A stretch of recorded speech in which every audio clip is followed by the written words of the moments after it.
ఎంతవరకు ఫుల్ఫిల్ చేయగలిగారు, ఎలా చేయగలిగారు, ఆ జర్నీ గురించి కొన్ని చెప్పండి. అంటే అంతే క్షణాల్లో అయిపోయింది అన్నీ. నేను అన్నట్టు ఎవ్రీథింగ్ ఫెల్ ఇంటూ పీసెస్. అన్నీ అనుకున్నాయి జరిగినాయి. సినిమాకి అనుకున్న వారు, కావాలనుకున్న వారందరూ దొరికారు. అలా ప్రతి అన్నయ్య క్యారెక్టర్, కృష్ణాని క్యారెక్టర్, కళ్యాణ్ గారు కూడా చేయడం బాబు చేయడం. నో వన్ ఎల్స్ బికాస్ అన్నయ్య హారో కూడా అటువంటిది. హారో వాజ్ అంటే కనబడితేనే మనిషికి వచ్చి ఒక రెస్పెక్ట్, ఒక గౌరవం, ఒక భయం, ఒక భక్తి. నాన్నగారికి ఎలా ఉండేదో అన్నయ్య కూడా అలాగే ఉండేది. మేము కూడా భయపడే ఉన్నాం. అన్నయ్య చాలా భయపడి నా బాగా గుర్తు ఒకసారి నేను అన్నయ్య సాయన అనుకుంటా మా అన్నయ్య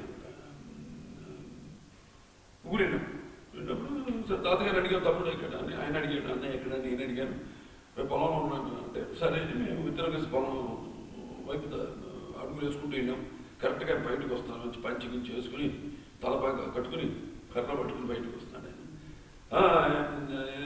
అన్నయ్య మీరా తమ్ముడు అని, అన్నయ్య బాగున్నారా నేను ఎప్పుడు చరేంటని అడిగాడు ఆయన. తర్వాత మన పొలం ఎలా ఉందని అడిగారు మా అన్నయ్య. అంత కర్ర పెట్టి కొట్టాడు, పెట్టి పటాపటా కొట్టుకుంటూ ఇంటి దాకా పారిపోయి తాత వెనక్కి వెళ్ళిపోయి దాక్కుని హరి ఆగు అన్నాను. మా తాత ఏంట్రా ఏమైంది అన్నాను. ఏంటి కుప్పటి నుంచారా లేకపోతే కోత పోసారా, ఏంటి వీళ్ళు మన పొలం అంటారండి, కష్టపడి పనిచేసే నువ్వు నేను వీళ్ళకేం అధికారం ఉంది. అప్పుడు అన్నయ్య తాత కూడా వెనకేసుకొచ్చారు మనవండి. అవునరా ఏంట్రా మీరు ఎంత గొప్ప చేశారా అది చేశారా, ఇప్పుడు వచ్చి మన పొలం ఎలా ఉందంటారు అని. అంటే కష్టం అంటే ఏంటి, బాగా మొదటి నుంచి మనిషి బాగా పడడం మనిషి. ఆయన అనుకున్నది సాధించే వరకు అది అంటే లాభ నష్టాలతో బేరుజు లేకుండా ముందుకు అడుగులేసే ధైర్యశాలి.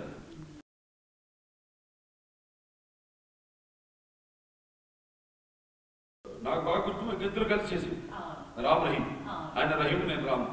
అప్పుడు మా మేనమామ సినిమాది రుక్మాంగరావు గారిని మా అమ్మగారి బ్రదరు ఇప్పుడు ఉన్నారు ఆయన మన దీనికి వచ్చారు స్టేజ్ ఫంక్షన్. ఆయన వెళ్ళి వాళ్ళ అక్కగారిని మరి రికమెండేషన్ కావాలి వెళ్ళి అడిగితే అమ్మగారు వెళ్ళి అడగగానే ఇట్లా దాన్ని పెట్టి సినిమా తీద్దాం అనుకుంటున్నాడు తమ్ముడు అంటే ఇంకా వెనక ముందు ఆలోచించలేదు ఆయన. లేకపోతే ఆయన నేను బయట సినిమా చేయాలి ఆయనకి ఇష్టం లేదు. మినిమం ఎడ్యుకేషన్ క్వాలిఫికేషన్ ఉండాలి, అది అయిన తర్వాత ఓకే సరే వాడు షైన్ అయితే అవుతాడు అంతే. తప్పితే నన్ను నా పిక్చర్ హిట్లకి నన్ను గౌరవించుకోలేదైనా ఫ్లాప్ అయిన దానికి వస్తుంటే పోతుంటే కూడా ఇప్పుడు చెప్పలేదు నాకు. ఇలా ఎవరి మమ్మల్ని ఒక సుశిక్షితులైన సైనికుల దగ్గరే చూశాడు ఆయన ఇప్పుడు. కాబట్టి ఇన్ని జయపజయాలు దేవదినాలు స్పర్ధే వర్ధతే విద్య పోటీలేందే. కొన్ని సినిమాలు ఆడచ్చు, కొన్ని సినిమాలు ఆడకపోవచ్చు. ఆడకపోతే ధైర్యపడటం కానీ లేకపోతే బ్రహ్మాండంగా ఆడితే దాన్ని పొంగిపోవడం కానీ ఇప్పటికీ లేదు నాకు. సో అలా అన్నయ్య నేను అదే అమ్మగారు వెళ్ళి అడగడం, ఆయన వెంటనే వెనక ముందు ఆలోచించాలి ఓకే అన్నారు. అంటే భార్య ఆవిడ అడిగింది తింటూ ఉండే డైలాగ్స్, బ్యూటిఫుల్ డైలాగ్ ఉందండి. ఏం తారకాను మీకోసం ఎప్పుడు ఏమి అడగవా అని బ్యూటిఫుల్ డైలాగ్ సినిమాలు చూస్తారు, అద్భుతమైన డైలాగ్.